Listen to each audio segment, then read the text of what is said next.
আবাসের তালিকা থেকে শেষ মুহূর্তে নাম বাদ পড়ায় বিডিও চেম্বারে বিস্ফোরণ করলেন এক মহিলা। সোমবার দুপুরে চাঞ্চল্যকর ঘটনাটি ঘটে মালদার হরিশ্চন্দ্রপুর 2 নম্বর ব্লক অফিসে। আশঙ্কাজনক অবস্থায় শুক্তারা বিবি নামে ওই মহিলাকে ব্লক আধিকারিকেরাই হরিশ্চন্দ্রপুর গ্রামীণ হাসপাতালে ভর্তি করান। স্থানীয় সূত্রে খবর, তালবাংলুয়া গ্রামের বাসিন্দা শুক্তারা বিবির নাম আবাসের প্রাথমিক তালিকায় ছিল, কিন্তু সুপার চেকিং এর পর তার নাম বাদ যায়। এদিন বিডিওর কাছে নাম কাটার কারণ জানতে চান তিনি। অভিযোগ, সদুত্তর না মেলায় ক্ষোভে এবং অপমানে বিডিওর চোখের সামনে তিনি বিস্ফোরণ করেন। পরিবারের অভিযোগ, এলাকায় 40 থেকে 50,000 টাকার বিনিময়ে ঘর পাইয়ে দিচ্ছে দালাল চক্র, টাকা না দিলেই নাম বাদ যাচ্ছে। এদিকে হাসপাতালে খবর সংগ্রহ করতে গেলে সাংবাদিকদের বাধা দেওয়ার অভিযোগ ওঠে শাসক দলের স্থানীয় নেতাদের বিরুদ্ধে। যদিও বিডিও তাপস পাল এ নিয়ে কোনো মন্তব্য করতে চাননি।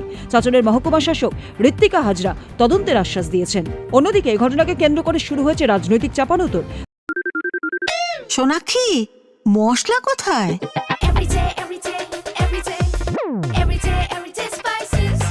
এভরিডে মশলা, দেশের স্বাদ। বিজেপি সাংসদ তথা কেন্দ্রীয় প্রতিমন্ত্রী সুকান্ত মজুমদার কটাক্ষ করে তৃণমূল নেতাদের টাকা দিয়ে ঘর পাইয়ে দেওয়ার কথা উল্লেখ করেছেন। অন্যদিকে স্থানীয় বিধায়ক তথা মন্ত্রী তাজমুল হোসেন জানান, বিষয়টি তিনি খোঁজখবর নিয়ে জানাবেন। নেতাদেরকে পয়সা দিতে পারবে, তাছাড়া অন্যদের পাওয়ার সম্ভাবনা কম। বাংলার বাড়ি নিয়ে বহু তৃণমূল নেতা টাকা সংগ্রহ করেছে বিভিন্ন লোকের কাছ থেকে। খোঁজ নিয়ে দেখুন, এই ভদ্রমহিলা হয়তো কাউকে আশায় টাকা দিয়েছিলেন, তারপরে তার বাড়িটার নাম কেটে গেছে, স্বাভাবিকভাবে বেচারা মানসিক কষ্টে পড়েছে। আমি চাইব তিনি দ্রুত শুক্তারা বিবি দ্রুত সুস্থ হয়ে তিনি বাড়ি ফিরুন। হরিশ্চন্দ্রপুর থেকে সৌরভ মিশ্রের রিপোর্ট, উত্তরবঙ্গ সংবাদ।